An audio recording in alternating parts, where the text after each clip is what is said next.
My girlfriend expected me to read her mind. A real boyfriend would just know what I need. After 3 years of this, I said, "You're right." Then I gave her a breakup letter. I finally knew exactly what she needed: freedom. When she realized I'd stopped playing the guessing game, I, 27 male, have been sitting on this for about a week now, and I think I'm finally ready to share what happened. Buckle up, because this one's a doozy. Quick context: I was with my girlfriend for 3 years. 3 years of walking on eggshells, second-guessing every decision, and apparently failing some cosmic boyfriend test I didn't know I was taking. She was beautiful, smart, came from a good family. On paper, perfect. In reality, I was dating a mind reader, or rather, someone who expected me to be one. It started small. Year 1, we're at a restaurant. She orders a salad, I order a burger. My burger comes out looking amazing. She stares at it. Her, nothing. "You sure? You keep looking at my plate." Sighs dramatically. "If you don't know, I'm not going to tell you." Spoiler, she wanted some of my fries, but I was supposed to know that without her saying it. When I finally offered, she said, "It's too late now, the moment's past." I thought it was a quirk. Cute, even. I was an idiot. Year 2, things escalated. Every interaction became a test I didn't study for. Her birthday. I got her a really nice necklace, the exact one she'd pointed out at the mall 2 weeks earlier. Wrong move. A real boyfriend would have picked something himself, not just gotten what I showed him. It's about the thought. Valentine's Day. I planned a surprise dinner at her favorite Italian place. Wrong again. You should have known I wanted something more intimate, not a crowded restaurant. Our anniversary. I asked her what she wanted to do. Huge mistake. If I have to tell you, it doesn't count. You should just know after 2 years. By year 3, I was exhausted. Every conversation felt like defusing a bomb while blindfolded. Her favorite phrase became, "A real boyfriend would just know what I need." I heard that phrase probably 3 times a week, at minimum. Last month was the breaking point. We were planning a weekend trip, or rather, I was trying to plan one while she refused to give any input because I should know what she wants by now.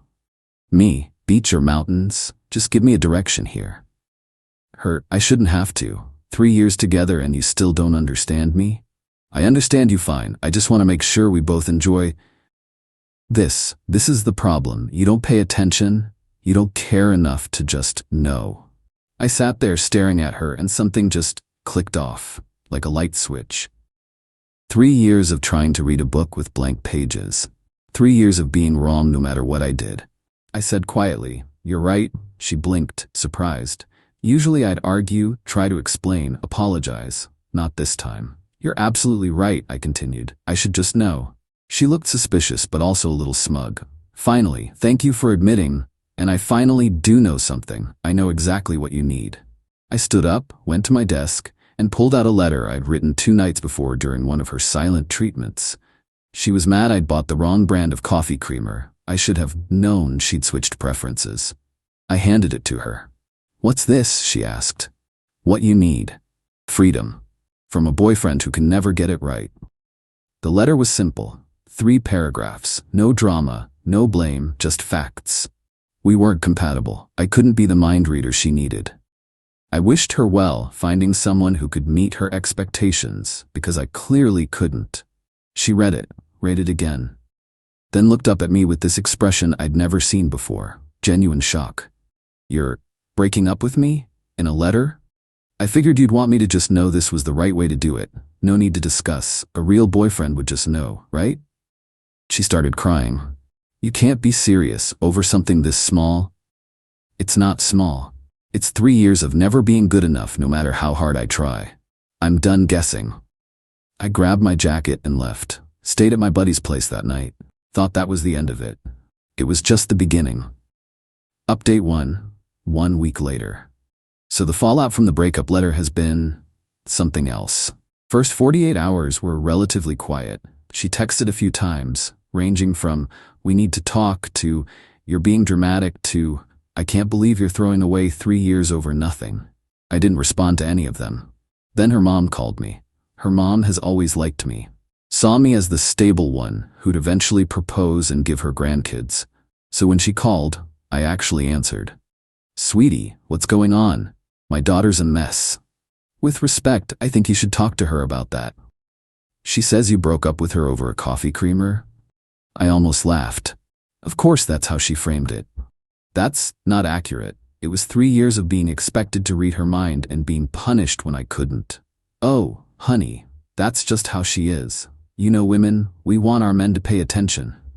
There's a difference between paying attention and being psychic. I tried. For 3 years, I'm done. She tried the guilt approach. Her father and I have been married for 30 years. You think I haven't had to train him? That's what relationships are.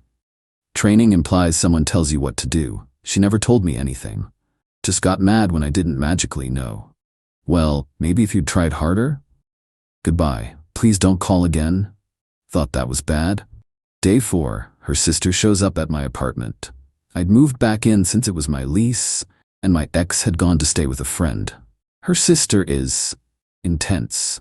Picture someone who peaked in high school cheerleading and never quite accepted it. She barged past me when I opened the door. We need to talk about what you're doing to my sister.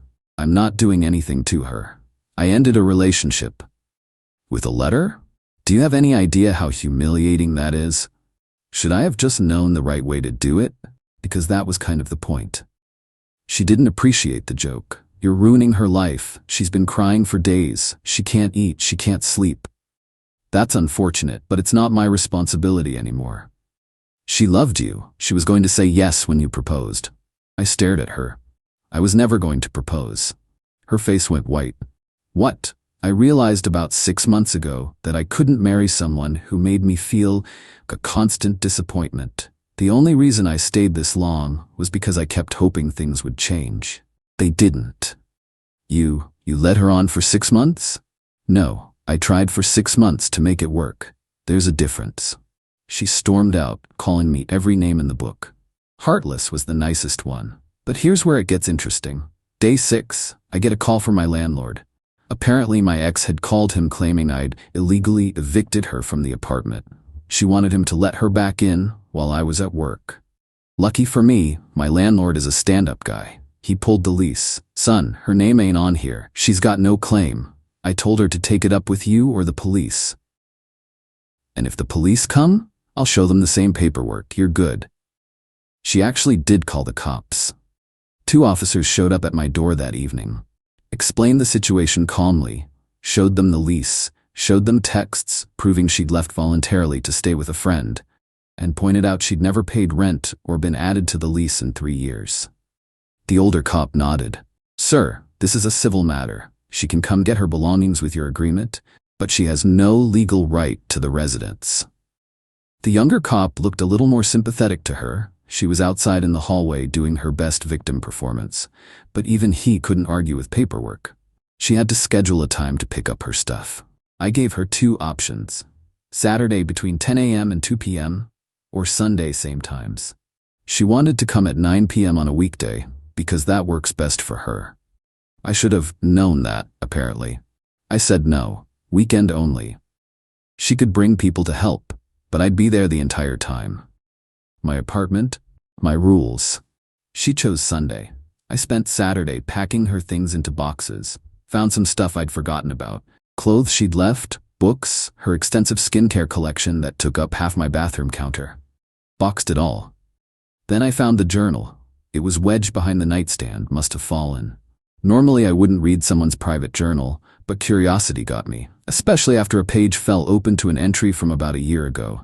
What I read made my blood run cold. He didn't get me anything for our 2-year anniversary. Well, he got me flowers and took me to dinner, but nothing real. I tested him. Didn't tell him what I wanted, waited to see if he'd figure it out. He didn't. Mom says I need to be more direct, but I think if he really loved me, he wouldn't need directions. My friend at work agrees. She says her boyfriend always knows what she wants. I think she's lying, but it sounds nice. I'm gonna keep testing him. If he passes, I'll know he's the one. If he fails, well, that tells me everything I need to know. She was literally testing me. For 3 years, every interaction was an exam I was designed to fail. I put the journal in the box with her other stuff, didn't mention it, but I knew I'd made the right call. Sunday was going to be interesting. Update 2, the pickup day. Sunday. 10 a.m. sharp. I'd slept terribly but was ready. She showed up with an entourage. Her mom, her sister, and some guy I'd never seen before. Tall, well-dressed, smug expression.